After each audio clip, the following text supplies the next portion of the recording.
মঞ্চত মোৰ সৈতে উপস্থিত থকা কেন্দ্ৰীয় চৰকাৰৰ তেল আৰু প্ৰাকৃতিক গেছ আৰু শ্ৰম বিভাগৰ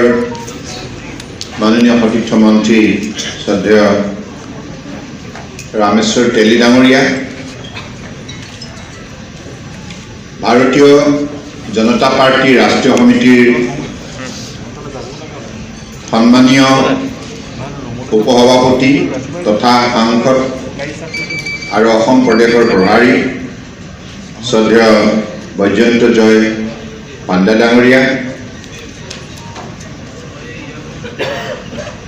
অসম চৰকাৰৰ শক্তি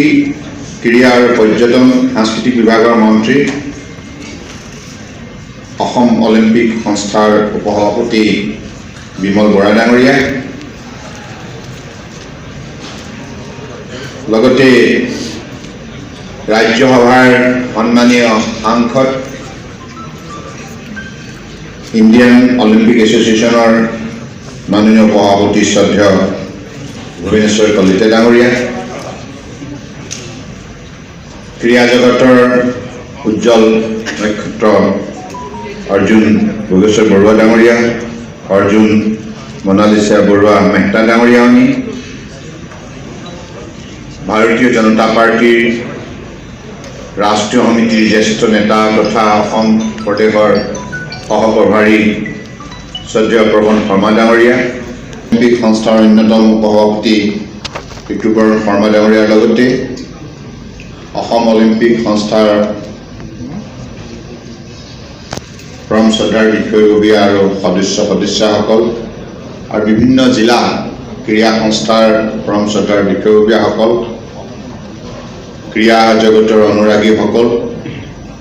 আজি সভাত উপস্থিত থকা পৰম শ্ৰদ্ধাৰ বিধায়কসকল, সাংসদসকল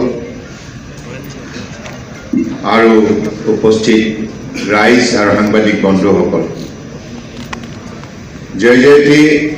আজি শুভ মুহূৰ্তত উপস্থিত থকা আপোনালোক সকলোৰে প্ৰতি মই মোৰ আন্তৰিক শ্ৰদ্ধা জ্ঞাপন কৰিছোঁ। আৰু অসম অলিম্পিক সংস্থাই যিখিনি মৰম চেনেহ আন্তৰিকতা এই অভিযানৰ প্ৰতি প্ৰদান কৰিলে তাৰ বাবে প্ৰতিগৰাকী বিষয়ববীয়া সদস্যা ক্ৰীড়া অনুৰাগী শ্ৰী চৰণত মই মোৰ গভীৰ কৃতজ্ঞতা লগত জড়িত থকা সকলোকে ধন্যবাদ জনাইছোঁ। তেখেতসকলে আজি আহি পেলাই গোটেই জিলা সমিতিৰ বিভিন্ন সংস্থাসমূহৰ সৈতে ক্ৰীড়া সংস্থাসমূহৰ সৈতে আমাক মৰম যাচিলে আৰু তেখেতসকলৰ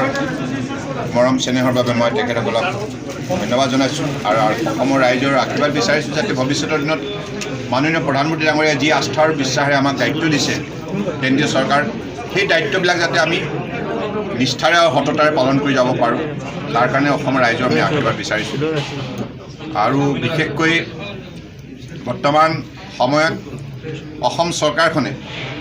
মাননীয় প্ৰধানমন্ত্ৰী নৰেন্দ্ৰ মোদী ডাঙৰীয়াৰ আশীৰ্বাদ আৰু সহযোগিতাৰ ভিত্তিত আজি বিজেপি নেতৃত্বাধীন মিত্ৰজোঁট চৰকাৰখনে ডক্টৰ হিমন্ত বিশ্ব শৰ্মা ডাঙৰীয়াৰ নেতৃত্বত 100 দিন সফলতাৰে সম্পূৰ্ণ কৰিছে। ইয়াৰ বাবে মই ডক্টৰ শৰ্মাক আন্তৰিক অভিনন্দন জনাইছোঁ আৰু মোৰ দৃঢ় বিশ্বাস আগন্তুক দিনত এইখন চৰকাৰে সফলতাৰে অসমৰ জনসাধাৰণক শক্তিশালী ৰূপত আগুৱাই নিবলৈ সক্ষম হ'ব।